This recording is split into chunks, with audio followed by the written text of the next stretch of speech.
Hello everyone, I'm going to read a poem from my book 30 Seashells. 30 Seashells marks my 30th year of poetry writing, and the poem I'm going to read today is for poetry itself. How poetry came in my life and what it means to me. So, here it goes.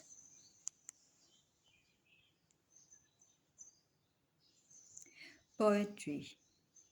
It often crossed my path at the British Council Library, that peculiar genre that dared to define capital letters and full stops.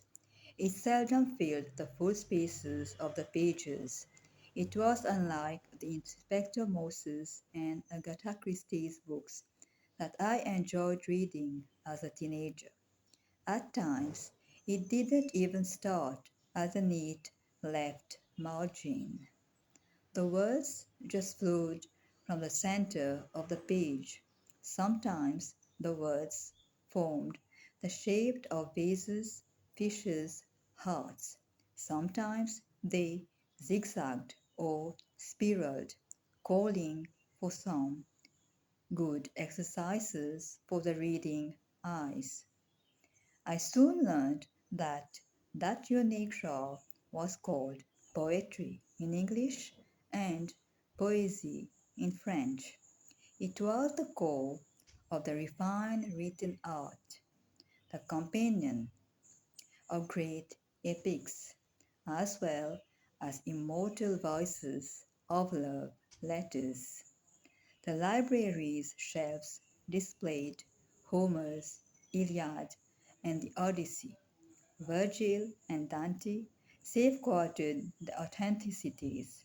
Then beamed the famous British poets Blake, T.S. Eliot, Yeats, Shelley, Keats, Byron, Coleridge, and of course, how can I forget to mention him, the master of many masters in various ways, William Wordsworth. The contemporaries called for the need to live with our time. I enjoyed Selima Hill's wit and sensual feminine poems.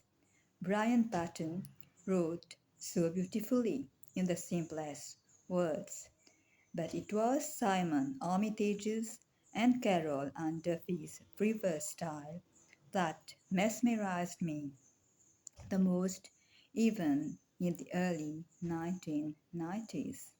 I felt the strong need to go with the flow. But how? How? How? Asked my inner voice. As I read writing poems by Peter Sansom, the answer was clear to me. It has to be poetry of the current time. Rhyming is outdated. Inversion of syntax is meaningless. Titles of poems no longer discomfitingly impose bold letters. Each line need not start with a capital letter. Avoid cliches. Never overdo with flowery similes and metaphors. The aim is not to impress, but to convey a message in our own voice, not a borrowed one from the masters. Of course, influences may be there, but you are you. Keep your own voice. Be true to yourself. A good poem reflects genuineness of the poet. Write freely, but with a natural flow. Read aloud to see if all words and lines fit in. This is free verse, the actual trend, our poetry, contemporary poetry. Hence began my journey of poetry writing. On 28 August 1992, on the last page of my practical chemistry copybook, I scribbled my first poem. we call it death. A short, only 4-line poem compelling me to ponder about the nature of death. What was death? From that day, I penned down most of my adolescence's turmoil, thrills, and dreams. My shyness melted. To pen and paper, I opened up. Poetry became my friend, my guide, my confidant. The years have passed by. Best friends came and went by. Boyfriends broke my heart, and I broke theirs. Grief of losing dear ones sickened me, drowned me in insomnia and weight loss. Of course, joyful family time and sincere friends' jokes have also added colors to my life. However, amidst the vanishing and appearing games, poetry has always been there. Like my pillar to lean on, like the constant star that shines tirelessly, it has engraved my names on book covers. It compels me to write more, but daily it warns me of the egoistic fall already faced by many.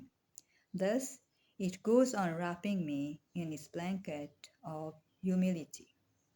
Now we are in the year 2022.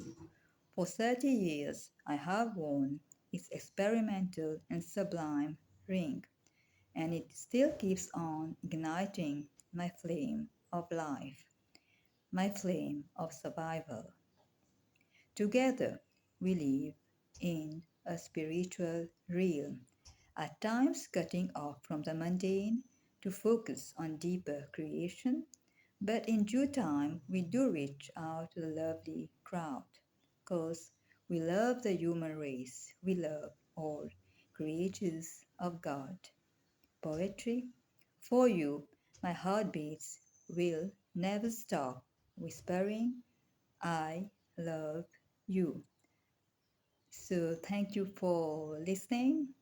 I will be I will be reading more poems in my next videos. Up till then, take care. Bye bye.